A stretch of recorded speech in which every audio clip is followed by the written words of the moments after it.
पूज्य गुरुदेव बताते हैं, आपत्ति काल के लिए धन का संरक्षण करना चाहिए, स्त्रियों की रक्षा के लिए धन का उपयोग करना चाहिए एवं अपनी रक्षा में स्त्री एवं धन दोनों का उपयोग करना चाहिए।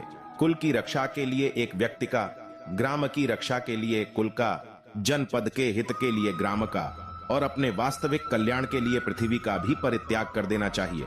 नरक में निवास करना अच्छा है, किंतु दुष्ट चरित्र व्यक्ति के घर में निवास करना उचित नहीं है।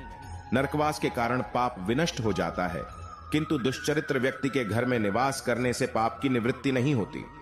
बुद्धिमान पुरुष एक पांव को स्थिर करके ही दूसरे पांव को आगे बढ़ाता है। इसीलिए अगले स्थान की परीक्षा के बिना पूर्व स्थान का परित्याग नहीं करना चाहिए। दुष्टजनों से व्याप्त देश, उपद्रवग्रस्त निवास भूमि, कृपण राजा तथा मायावी मित्र का परित्याग कर देना चाहिए। कंजूस के हाथ में पहुंचे हुए धन, अत्यंत दुष्ट और आग्रही व्यक्ति के पास संचित ज्ञान, गुण एवं पराक्रम से रहित रूप तथा आपत्ति काल में परामुख वर्टिकल बार मित्र से मनुष्य को क्या लाभ हो सकता है। जो पदासीन अधिकारयुक्त व्यक्ति है, उसके कभी न देखे गए बहुत से व्यक्ति भी सहायक हो जाते हैं और सभी व्यक्ति मित्र हो जाते हैं, परंतु जब वही व्यक्ति पदच्युत और अर्थहीन हो जाता है तो उसके असमय में स्वजन भी शत्रु हो जाते हैं। आपत्काल में मित्र, युद्ध में वीर, एकांत स्थान में शुचिता, विभव के क्षीण हो जाने पर पत्नी तथा दुर्भिक्ष के समय अतिथि प्रियता की पहचान होती है। पक्षीगण फल रहित वृक्षों का परित्याग कर देते हैं। सारस पक्षी सूखे हुए सरोवर को छोड़कर अन्यत्र चले जाते हैं। वेश्याएं धन से रहित होने पर पुरुष को छोड़ देती हैं। मंत्री भ्रष्ट राजा का त्याग कर देते हैं।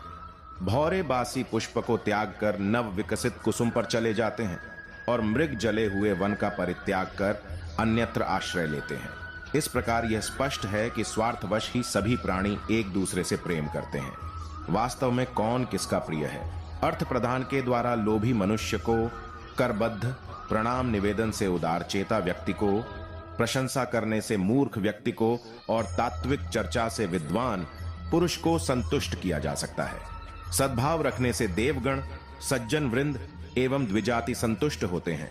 इनके अतिरिक्त साधारण लोग खान पान तथा पंडित जन मान सम्मान से संतुष्ट हो जाते हैं। प्रणिपात निवेदन से उत्तम प्रकृति वाले सज्जन पुरुष को, भेद नीति से धूर्त तथा अपनी अपेक्षा कम पराक्रम वाले व्यक्ति को थोड़ा बहुत देकर और अपने समान पराक्रम वाले को अपनी अपेक्षा के अनुकूल धन देकर वश में किया जा सकता है। जिसका जैसा स्वभाव हो उसके अनुरूप वैसा ही प्रिय वचन बोलते हुए उसके हृदय में प्रवेश कर चतुर व्यक्ति को यथाशीघ्र उसे अपना बना लेना चाहिए। नदी, नख तथा श्रृंग धारण करने वाले पशु, हाथ में शस्त्र धारण किए हुए पुरुष, स्त्री और राज परिवार विश्वास करने योग्य नहीं होते। जो मनुष्य बुद्धिमान है उसको अपनी धनक्षति, मनस्ताप, घर में हुए दुष्चरित्र, वंचना तथा अपमान की घटना को दूसरे के समक्ष प्रकाशित नहीं करना चाहिए। नीच और दुर्जन व्यक्ति का सान्निध्य, अत्यंत विरह तथा सम्मान, दूसरे के प्रति स्नेह एवं दूसरे के वर्टिकल बार घर में निवास, ये सभी नारी के उत्तमशील को न करने वाले हैं। नष्ट किसके कुल में दोष नहीं है, रोग से कौन पीड़ित नहीं है, कौन दुखी नहीं है और किसकी धन संपत्तियां सदैव विद्यमान रही हैं। इस पृथ्वी पर धन प्राप्त कर कौन अहंकार से भरा नहीं है, किस पर विपत्तियां आई नहीं है, स्त्रियों के द्वारा किसका मन क्षुब्ध नहीं किया गया है और राजाओं का कौन प्रिय रहा है, कौन कालकवलित नहीं हुआ है, किस याचक का स्वाभिमान नष्ट नहीं हुआ है, कौन दुर्जन के जाल में फंसकर कुशल पूर्वक जीवन यापन कर सकता है, अर्थात कोई नहीं कर सकता। जिस मनुष्य के मित्र, स्वजन, बंधु बांधव नहीं है, जिसके पास अपनी बुद्धि नहीं है, वह कैसे अपने जीवन में सफल हो सकता है? और जिस कर्म के संपन्न होने पर भी फल का उदय नहीं दिख रहा है, उस कर्म के अनुष्ठान से क्या लाभ? ऐसे ही वर्टिकल बार जो संपत्ति परिणाम में बहुत बड़ा दुहक देने वाली है, उसका संग्रह कौन बुद्धिमान व्यक्ति करेगा? जिस देश में व्यक्ति को सम्मान न मिले, आदर भी न मिले, अपने बंधु बांधव भी सुलभ न हो और विद्या लाभ की भी संभावना न बनती हो, वर्टिकल बार उस देश का परित्याग कर देना चाहिए। जिस धन के लिए राजा और चोर से भय नहीं है, जो धन मरने पर भी मनुष्य का साथ नहीं छोड़ता, उस धन का उपार्जन करना चाहिए। प्राणों को भी संकट में डाल देने वाले परिश्रम से जिस धन का अर्जन किया जाता उस धन को तो उत्तराधिकारी लोग यथोचित विभाग के साथ अपने काम में ले लेते हैं, परंतु प्राणों को संकट में डालकर धनार्जन के लिए परिश्रम करने वाला व्यक्ति धन के लोभ में जिन पापों को करता है, वे पाप ही उसकी धरोहर बनकर उसकी नरक यातना के अथवा कुत्सित योनि के कारण बनते हैं।